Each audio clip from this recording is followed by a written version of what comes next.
मंच पर विराजमान राज्यपाल श्री आर.एन. रवि जी, ऊर्जावान मुख्यमंत्री शुभेंदु अधिकारी जी, केंद्र में मेरे सहयोगी प्रताप राव जाधव जी, अन्य सभी महानुभाव, यहां कोलकाता में जुटे सभी प्रतिभागी, देश विदेश में योग से जुड़ रहे सभी साथी और मेरे प्यारे देशवासियों, 21 जून का ये दिन पृथ्वी के कुछ भूभाग पर साल में सबसे लंबी अवधि का दिन होता है और अंतर्राष्ट्रीय योग दिवस के कारण 21 जून का ये दिन विश्व के सबसे बड़े सामूहिक उत्सव का दिन भी बन गया है। विश्व के अलग अलग हिस्सों से योग की एक से एक अद्भुत तस्वीरें आ रही हैं। भारत में हिमालय से लेकर हिंद महासागर तक, पूर्वोत्तर और पूरब में बंगाल से लेकर पश्चिम में सौराष्ट्र तक पूरा देश योग की ऊर्जा से, चैतन्य से भरा हुआ नजर आ रहा है। पूरा देश, पूरा विश्व एक दूसरे से जुड़ा हुआ नजर आ रहा है और यही तो योग की ताकत है। योग सबको जोड़ता है, योग सबको साथ लाता है।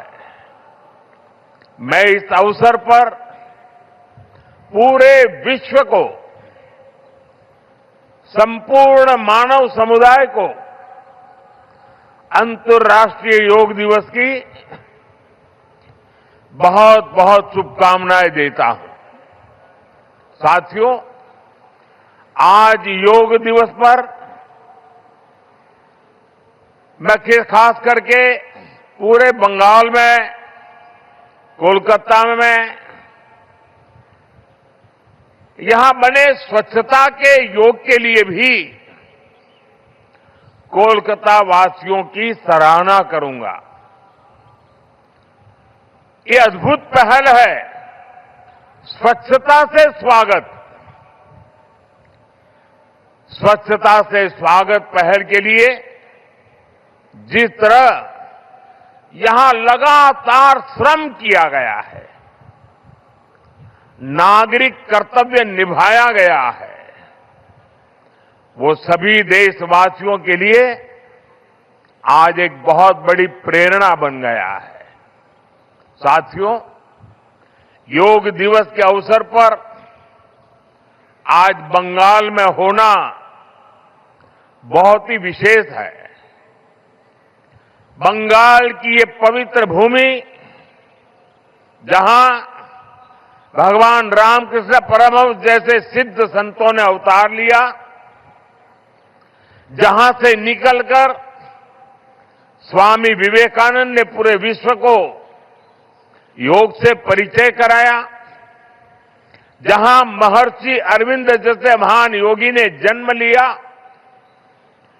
लाहिड़ी महाशय जैसे महान योगियों ने जहां योग परंपरा को नई ऊंचाइयों तक पहुंचाया, आज उसी धरती पर सामूहिक योग का अनुभव एक अलग आध्यात्मिक अनुभूति दे रहा है। इसी बंगाल की धरती पर जन्मे गुरुदेव रविन्द्रनाथ ठाकुर का मानना था कि मनुष्य की पहचान अलग अलग रहने में नहीं, बल्कि अपने आसपास की दुनिया से जुड़ने में है। यही जुड़ाव योग का मूल भाव है। महर्षि अरविंद भी कहते थे, हमारा पूरा जीवन योग है, चाहे हमें इसका बोध हो या न हो। योग जब स्वभाव में आता है तो वो मानवीय एकता का आधार बन जाता है। साथियों, योग केवल शारीरिक श्रम का साधन नहीं है। योग किसी एक आयु वर्ग के लिए सीमित भी नहीं है। भारत में हम जानते हैं और देखते आए हैं, योग मानव के जीवन का चेतना के साथ, ऊर्जा के साथ एक प्रकाश भी है। इसलिए इस वर्ष अंतर्राष्ट्रीय योग दिवस की थीम रखी गई है, योगा फॉर हेल्दी एजिंग। उम्र बढ़ने पर भी हम स्वस्थ रह सकते हैं, हम ऊर्जावान और सक्रिय रह सकते हैं। योग हमें इसके लिए मार्ग दिखाता है। Friends, when we speak of yoga for healthy aging, it means that we can work to ensure that age does not reduce human potential. Yoga can help human life to aspire for constant growth. Our target must be to be more flexible at 40 than we were at 20.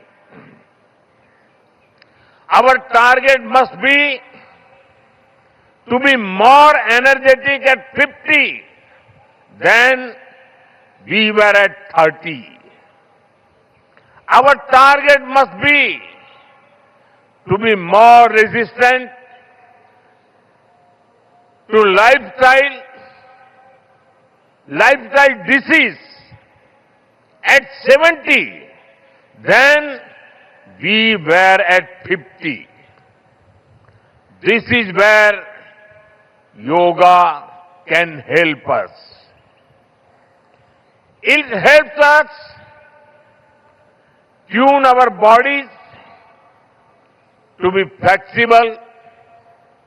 It keeps our energy level high. It also helps us maintain a calm, stress-free life and help to keep lifestyle disease away. Moreover, with regular practice, yoga teaches us to remain lifelong learners of our own bodies and minds.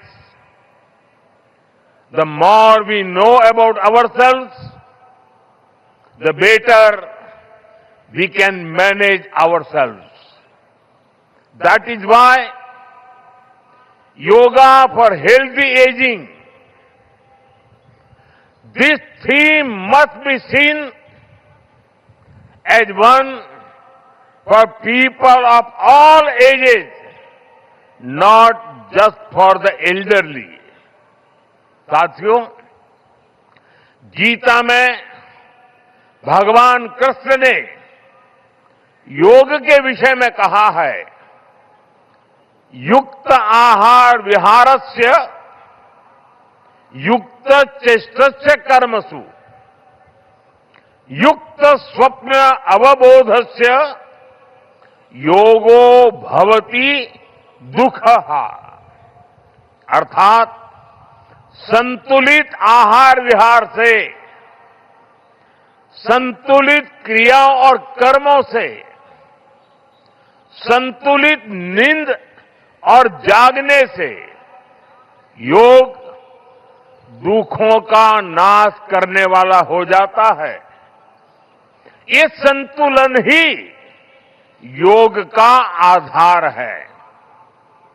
यही संतुलन हमारे जीवन का आधार भी है। लेकिन ज्यादातर लोग आज इस आधुनिक समय में जीवन के असंतुलन से ही जूझ रहे हैं। बहुत मशक्कत करनी पड़ रही है उनको। योग हमें जीवन को बैलेंस वे में जीने की कला सिखाता है। योग हमें डूज और डोंट सिखाता है। और जब हम हमारे शरीर को सही ढंग से चलाना सीख लेते हैं तो स्वास्थ्य हमारा स्वभाव बन जाता है। साथियों, योग केवल हमारे शारीरिक स्वास्थ्य पर ही फोकस नहीं करता। योग मानसिक स्वास्थ्य से शारीरिक स्वास्थ्य का मार्ग दिखाता है। इसलिए योग के विषय में युक्त चेष्टस्य कर्मसु कहा गया है। यानी हमें क्या करना चाहिए, क्या नहीं करना चाहिए, इसका बोध।